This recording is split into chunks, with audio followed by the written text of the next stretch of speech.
Hello everyone. Today I will be presenting your lesson. Today's lesson is about speaking skills. In particular, we will talk about language. Our objectives are as follows. We will apply vocabulary to talk about language. We will also practice our time management skills for parts 1 and 2 of the IELTS speaking test. Outline. Today we will have a short warm-up, followed by a vocabulary section. Lastly, we will practice speaking for parts 1 and 2 of the IELTS speaking test. Warm-up. In your opinion, which language is the hardest to learn in the world? Why do you think that? What is your experience with learning languages? Let's watch a short video on this subject, and let's see what they have to say.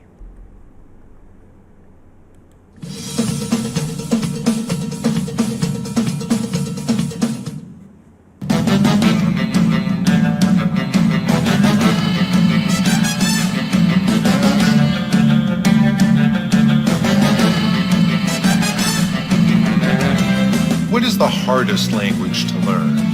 There's no real answer to this question, but some people say that, at least for English speakers, Chinese is the hardest. For one thing, it has tones, so that ma, and ma are all different words.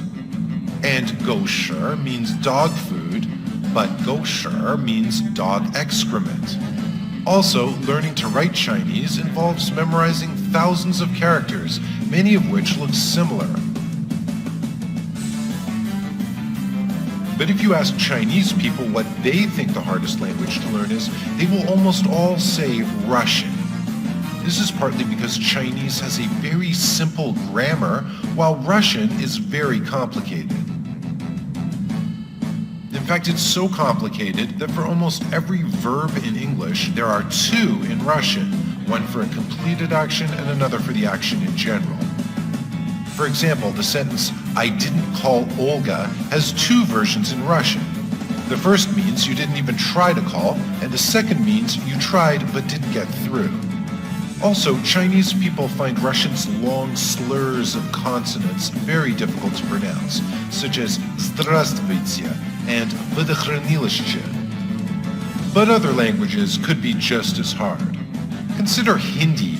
Like most South Asian languages, Hindi has groups of consonants that would sound the same to most English speakers. For instance, the, and da are all totally different sounds, even though they'd all be considered the same sound in English. If you say dal, you mean lentils. But if you say dal, you mean shield. And if you say dal, you mean a tree branch. And then you have some of the languages of southern Africa where they use click stops. For instance, the name of this language, the native tongue of Nelson Mandela, is pronounced Xhosa. Xhosa has three main types of clicks. The X for the click made at the side of the mouth, the Q for the click made on the roof of the mouth, and the C for the click made on the front teeth. And like Chinese, Xhosa has tones, as do many of the languages of sub-Saharan Africa. So between languages with tough pronunciations, tough grammars, and tough writing systems, there's a lot to wrap your mind around. On the other hand, it's a fact that anyone can learn any of these languages.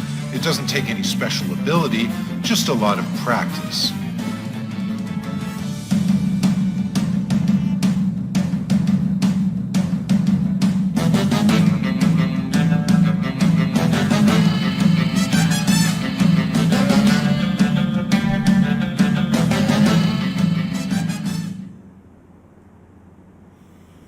So what do you think? What is the most difficult language? Probably everyone has a different answer. So let's look at the next part of our lesson. Let's take a look at some vocabulary. Minority languages. Minority languages are languages spoken by a minority of the population. For example, there are more than 90 minority languages spoken in Vietnam. Commonly spoken languages. The most commonly spoken language in Vietnam is Vietnamese.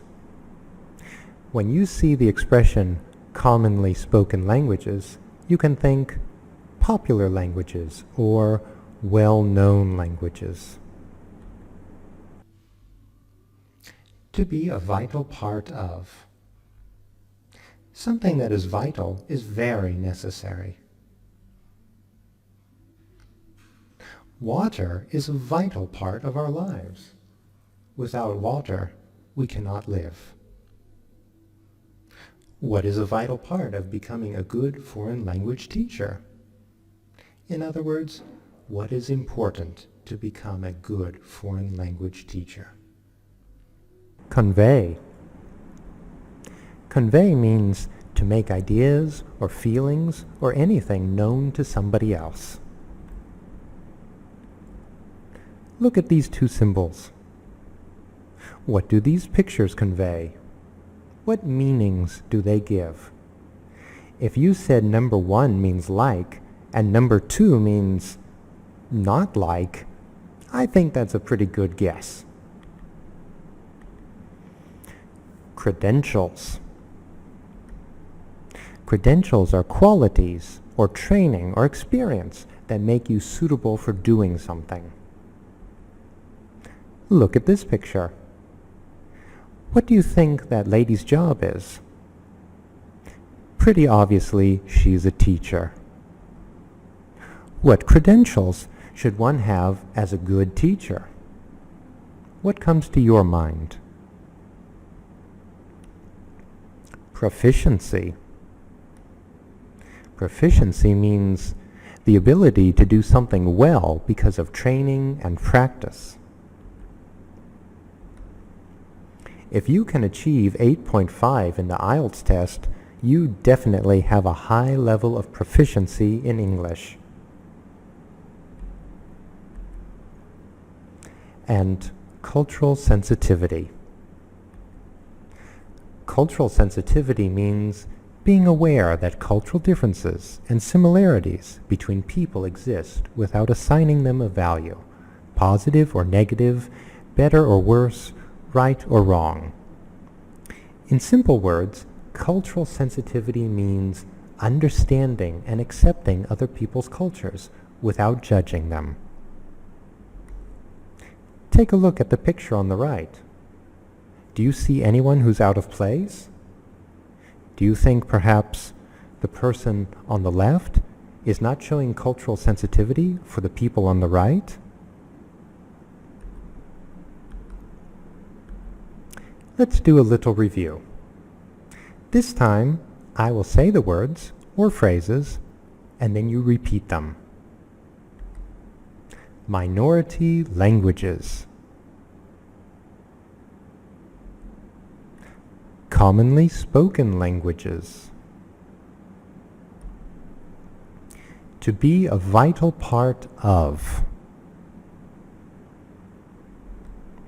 Convey. Credentials. Proficiency. And last but not least, cultural sensitivity. Good job. Now it's time for a little speaking practice. Managing your speaking time is of the utmost importance. No one wants to run out of time during the test. How can you organize your time? You can take notes. You can watch the clock closely. You can have ideas in your mind ready before you even come to the testing room. All of these things can help you to speak quicker. Let's look at the individual tasks. Part 1. This is relatively easy. You need to give relevant information, about 3 to 4 sentences in total.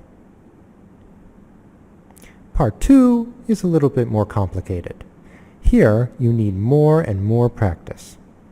Your talk does not need to be exactly 2 minutes. A few seconds more or less is okay, but try to maintain your fluency. That is of vital importance. Now let's look at this in a little bit more depth. Part 1.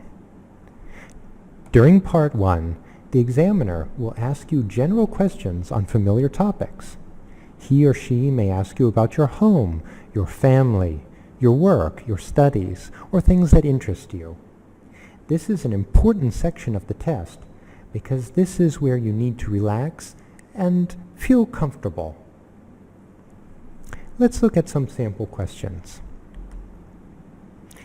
Do you want to become a foreign language teacher in the future? Why? Do you think grammar is important when you learn a foreign language? Why? Do you think foreigners should learn your country's language when they arrive there? Why are there strong demands for language skills? Can you learn more than one language at a time? All of these questions are very typical of what you might encounter on the IELTS speaking test for Part 1. Your homework will be to record answers for questions 2, 3, 4, and 5. Please record these answers on your phone and then send the audio file to your teacher. Before we go into more detail, let's take a look at the example question, which is number 1. Do you want to become a foreign language teacher in the future? Why? How could we organize our thoughts? How much time do you think you would need? Remember, it's always best to approach each question with a clear mind and a clear plan. This is one of the best ways to manage your time. Let's look at an example answer by another student. I will read his answer to you. That thought has crossed my mind once or twice, but I've never visualized myself as a full-time teacher. A part-time job, yes. Professional one, not likely. Being a legitimate teacher in my country requires certain academic degrees and credentials to be able to convey knowledge and improvise in class. In my case, I've never attended any special training on teaching or have any pedagogical skills. Therefore, I don't have much confidence in handling difficult situations in class. Besides, you have to reach a high level of language proficiency to make sure that whatever you say is trustworthy and credible. Wow, that's a very good answer. Of course, no one expects you to make a perfect answer like this on your first try. But with a little practice, you will improve every time. This person obviously had a clear idea of what he or she wanted to say before speaking. Remember, have a plan in your mind. But don't forget to make your details good and to make your vocabulary impressive. Let's take a look at some of the words used in this answer. Credentials,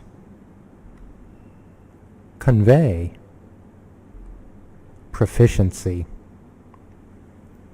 Always remember that using higher level vocabulary words correctly in your answer will boost your answer and make it stand out just a little bit more. Let's take a look at the next part. Part 2. During Part 2, the examiner will give you a task card which asks you to talk about a particular topic, including points to include in your talk. you will be given 1 minute to prepare and make notes. You will then be asked to talk for 1 to 2 minutes on the topic. You will not be interrupted during this time, so it's important to keep talking. Remember, 1 minute is not a lot of time. In that time period, you can write down a few short notes, but don't write long sentences, just a few quick ideas.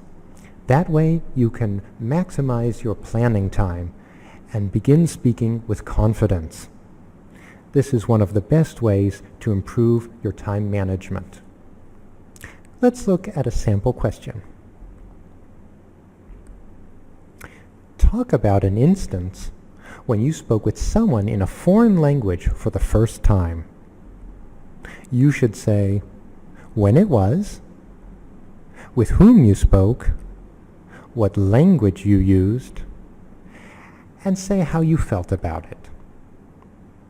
Don't forget, you will have 1 to 2 minutes to speak, so please record your answer to this question and once again submit it to your teacher.